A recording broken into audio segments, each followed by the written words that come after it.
I'm building a filter to suppress unwanted harmonics from a powerful microwave transmitter. It uses a fantastically elegant engineering solution that removes a lot of the fiddling and randomness of ordinary filter designs. In part 1 I made the discs which act as the capacitive parts of the filter and bored and faced the filter body. Now it's time to make a custom assembly fixture and the Tellurium Copper adapter pins to connect the N-type coaxial sockets to the ends of the filter. I need to solder the disc to a 3mm copper tube at very precise spacing, so the tube and discs have exactly the right characteristics to behave as a low-pass filter. The plan's to make some split spacers from something that won't get wetted by solder but won't melt, so either aluminium or stainless. Aluminium's easy to machine, but it'll suck heat away from the joint. Stainless is more trouble to machine and rather heavy, so I decided to make them from aluminium and machine a raised lip to reduce the contact area and hopefully reduce the heat sucking effect. Spacers first, then I'll do a bit of a deep dive into how this filter works and what nuances we need to think about with the design. As this bar's rather long, I need to support it at the rear of the lathe headstock using the spider I made. This was before I modified the spider to take 4 brass tip lock screws. There's a link to that in the description. The first op's to face off the aluminium rod and then machine it to 23mm OD.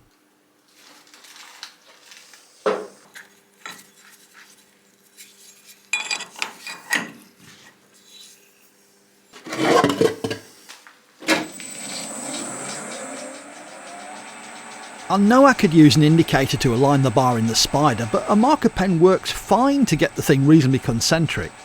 Yeah, it's all a bit Stone Age, but then so am I.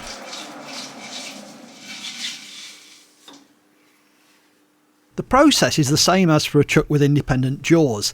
You'll identify the high spot, then loosen the opposite side screws and tighten the high side ones.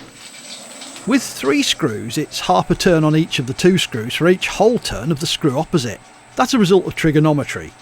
Joe Piezinski would draw a superb detailed explanation of that on his whiteboard.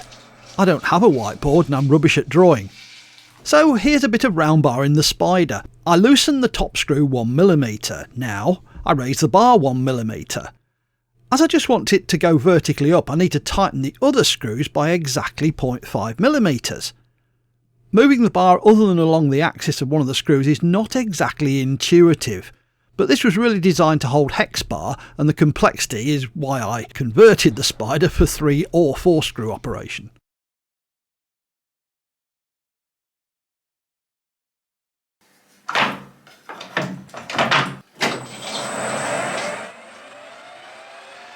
I'll face the bar with a 0.8mm nose radius polished carbide insert at 1000 RPM. It's a CCGT 120408.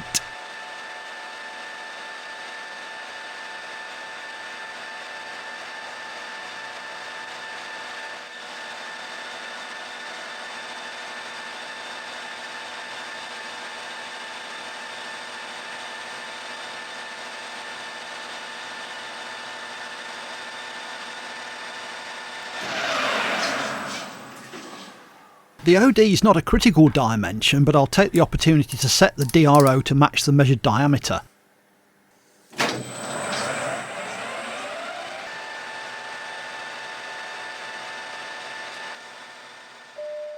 Neil, have you upgraded my voice synthesizer? I sound a bit weird today. Oh, hi Amy.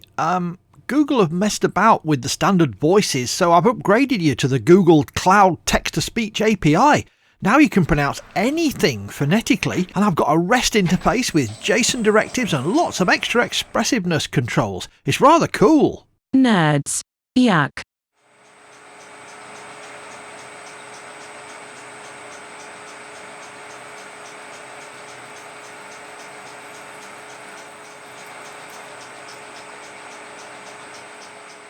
The bore diameter is entirely non-critical, so I picked up the first drill that came to hand and it happened to be a 12mm stub.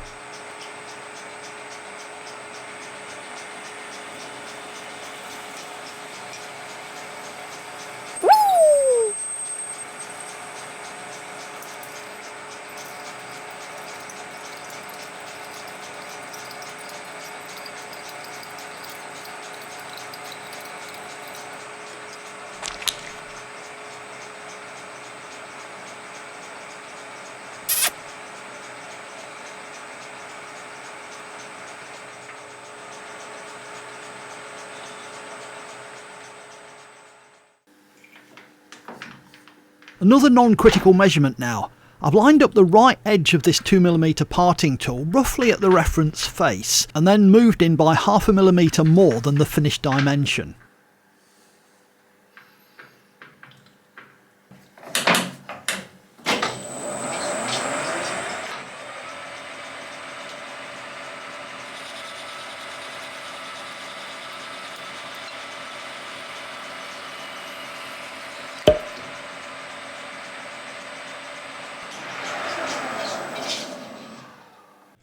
Right, before diving into bashing any more metal, what exactly is a low-pass filter?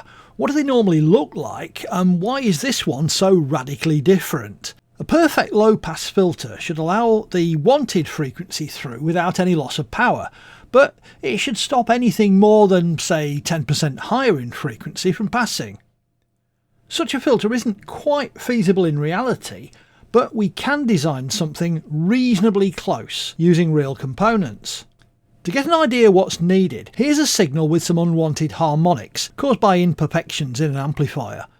This is an audio signal, but the principle's identical for all electromagnetic signals.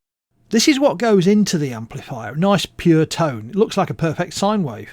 If we look at the frequency spectrum, it's got a lot of energy at the wanted frequency and next to none anywhere else. Now at the output of the amplifier it's still somewhat like a sine wave, but there are small distortions. Looking at the frequency spectrum, some of the energy is now appearing at multiples of the fundamental frequency, mostly third and fifth harmonic. That usually means the amplifier's got a slightly droopy graph of input versus output power, and the waveform's a bit flattened at the peaks of the signal. If we apply a simple filter to the output of the amplifier, we can reduce the level of those harmonics in the transmitted signal and produce a cleaner result.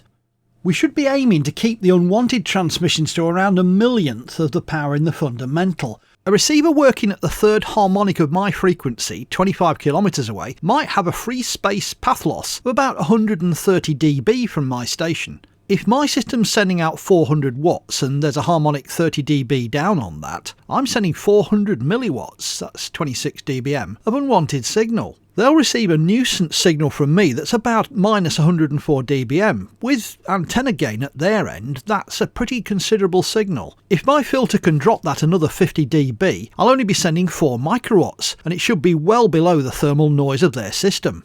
Designing a low-pass filter using normal components typically needs some coils and some capacitors. The coils provide inductance and the capacitors provide capacitance. It's sort of implied by the name. The most convenient solution is probably to have a filter in a box with a coaxial connector at each end. One filter topology that's simple to make, easy to model and performs well is to have a set of inductors in a series chain, with each having a capacitor to the case of the filter. The values of the inductors and capacitors can be calculated starting from the shape of the filter we want.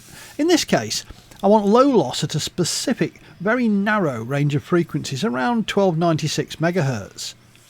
I want the filter to roll off rapidly once we get above perhaps 1400 MHz, but I really don't care if there are some wobbles in the through loss, ripple that is, below the frequency of interest. That means I can use a design where the values are based on Chebyshev polynomials. All that does is tell us the ideal ratios between the values that'll give the shape we want. Luckily, there are excellent programs available to calculate the values. Putting the numbers into Quick Studio, the frequency response does indeed look like what we need. However, the values of inductance and capacitance are extremely small and inconvenient, so it's impractical to build a filter capable of passing hundreds of watts at these frequencies. It's simple at frequencies under 100 MHz, but at 1.3 GHz we can use a property of the coaxial line to achieve the same effect. Coaxial lines consist of a metal tube with a wire or rod inside. Sometimes the gap's filled with a dielectric plastic, but air works just fine. Coaxial cables are used to carry signals between an aerial and a receiver or a transmitter, for instance a TV aerial to a TV set. Cable TV uses a similar approach to distribute their channels into your house. Because of science, short lengths of coaxial line with a very large central conductor behave like capacitors. If the central conductor's small, the line behaves more like an inductor. Explaining why they behave like that would take some time, but it's to do with the ratio of the inductance and capacitance of the line per unit length. Thin conductors have more inductance and less capacitance, thick ones vice versa. It only really works if the sections of line are short compared with the wavelength of the signal. At 1.3 GHz the wavelength's about 23 centimetres, so lines up to maybe 3 centimetres will work well as inductors or capacitance. How convenient! That means that instead of using awkwardly small coiled inductors and tiny capacitors that would have stray inductance and might vaporise with all that power swilling back and forth, we can just use a set of discs and thin rods. So that's the first thing I love about stepped coaxial filters. You can call it a case of plumber's delight. No fancy components to buy, no coils to wind, just discs, rods and tubes. Perfect for a terrible machinist to make. Right, back to machining. This is the first parted off spacer. I'll machine this end first.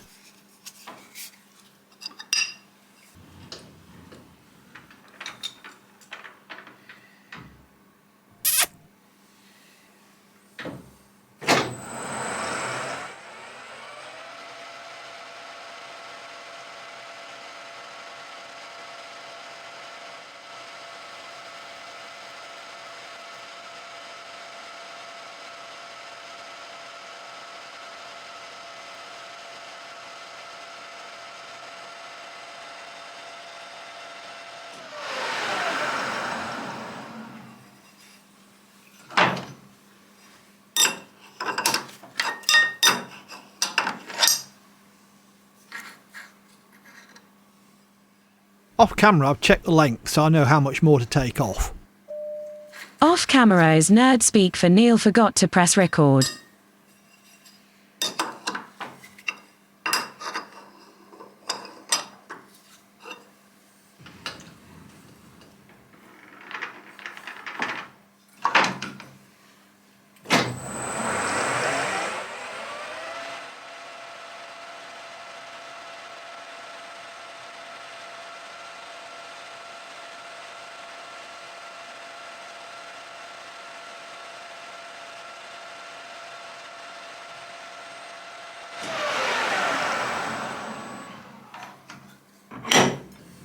Let's do a bit of face relief for the first end using an 8mm boring bar with a Corloy CCG TO60402 high rake insert.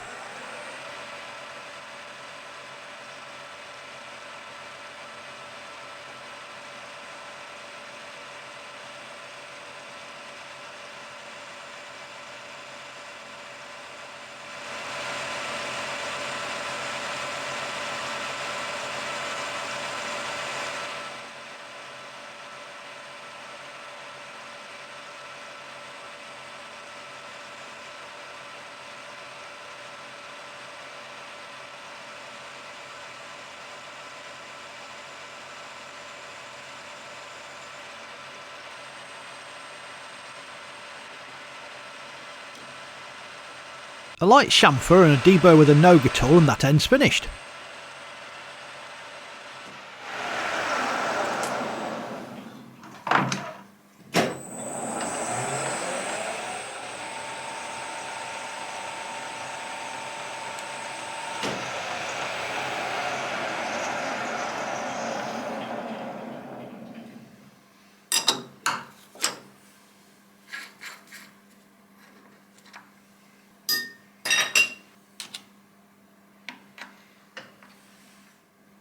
A quick check of the length and I'll flip the part and relieve the second face.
Can I say chamfers are what separate us from the animals?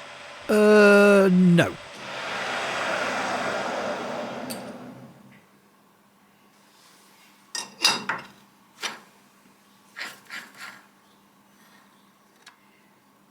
I'd be terribly grateful if you felt able to click the like button. It really does help the channel. A quick step forward in time and I've finished turning 3 of the spacers. The last one's made from a bar end that's a little too long, so I'll part off the excess.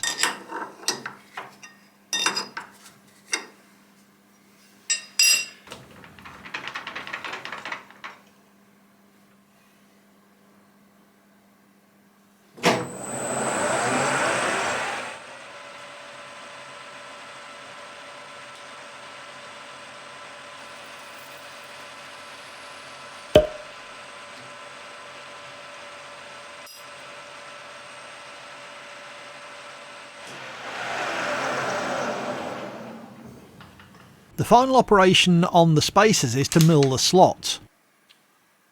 Because the rotary table's sitting to the left of the vise, there isn't room to fit the 5-axis stop I made, so I'll have to use another one of your sketchy setups. Am I right? Oops, sorry, I forgot to say.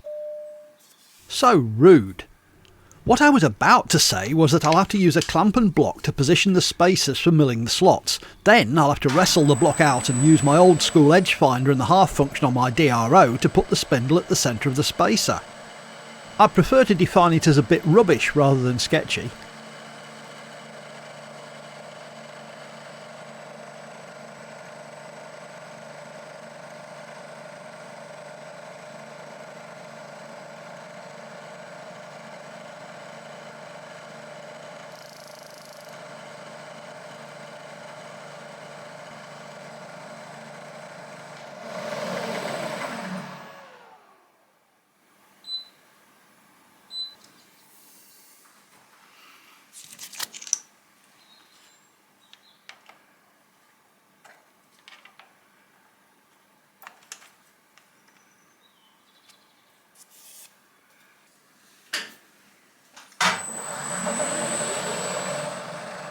That's a 3-flute 8mm carbide end mill. I'm running it at around 1600 RPM.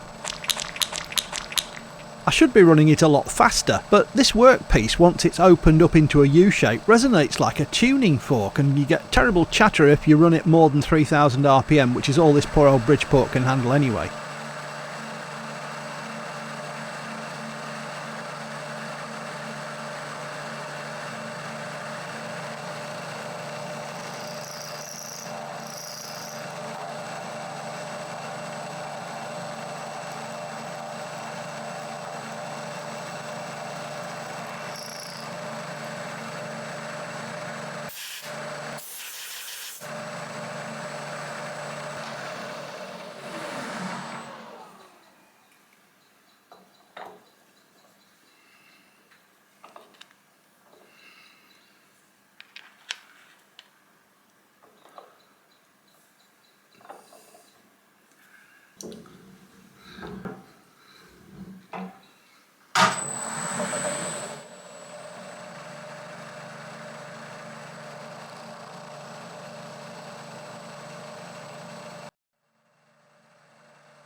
So far I've implied that the coaxial rods and discs are solid, but we can use tube for the thin sections of lines because of the magic of the skin effect. When an alternating current flows in a solid copper rod, the constantly changing current generates a magnetic field, which causes an electromotive force in opposition to the direction of the current flow. That back EMF is greatest at the centre of the rod, and the effect is to squeeze the current flow into a thin layer at the surface of the rod. The current falls away exponentially at a rate that depends on the material. For copper, at the typical 50 to 60 cycles a second of mains electricity supply, the current drops to about a third for every 10 10mm of radial thickness. That's why high-powered overhead transmission cables often use multiple smaller wires.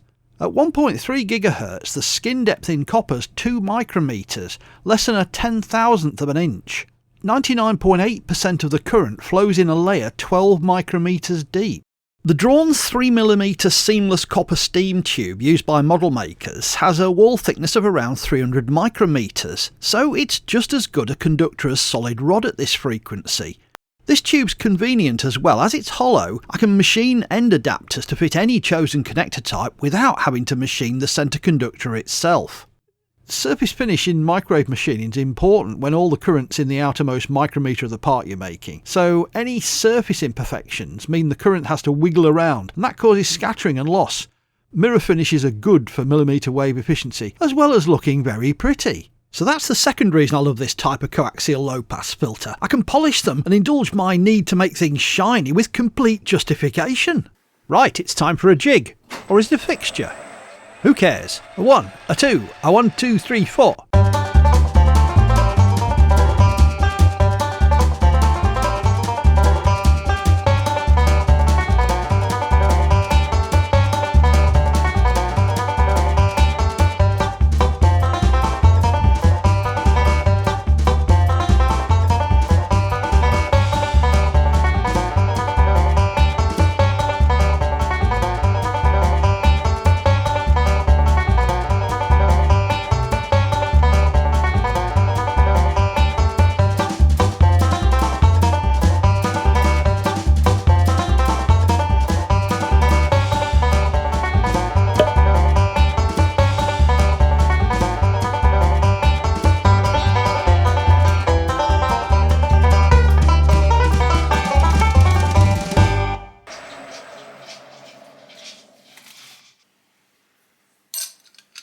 This part's a collar to support 10mm round bar through the headstock rear spider.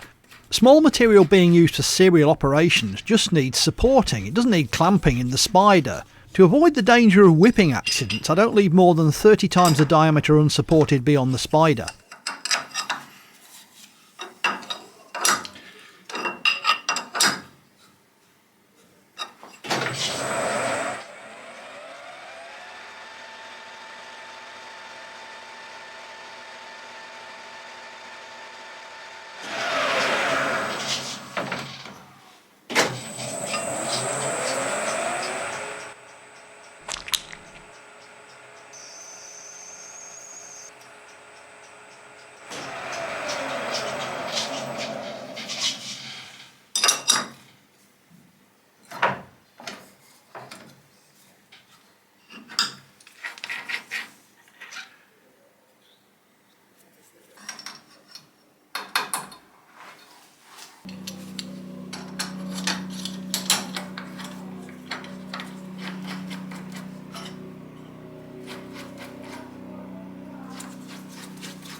My third favourite thing about coaxial stepped filters could be the sheer joy of making special jigs and assembly tools. Nirvana for a fixturing junkie like me.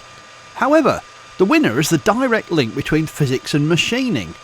The calculations lead to a very precise dimensional requirement, so if I make it accurately, it will behave exactly as per design. Traditional lumped filters with coils to adjust and capacitors with error tolerances and stray inductances are just too random.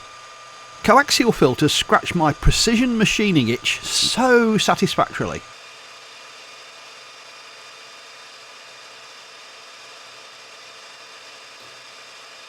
The end pins are turned from Tellurium Copper, which I know as C109, but it's also called CW118C or C14500. It machines superbly for copper, but the price is even more breathtaking than horrible gummy C101 pure copper, if that's possible to imagine.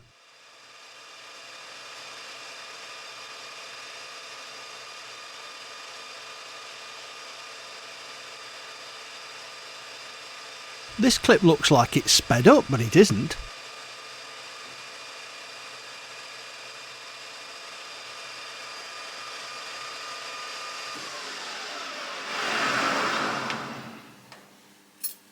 Time for a quick check of the fit into the tube. I think that'll do.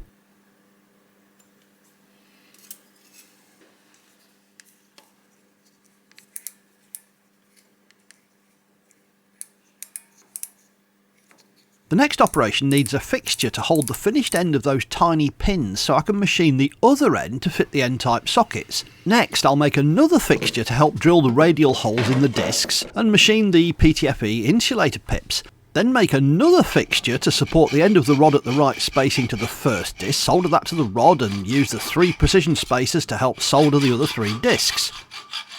After that, just the end cap to machine, the body to drill and tap and finish, the mounting flanges to drill, make the access hole and plug, and then test the completed filter.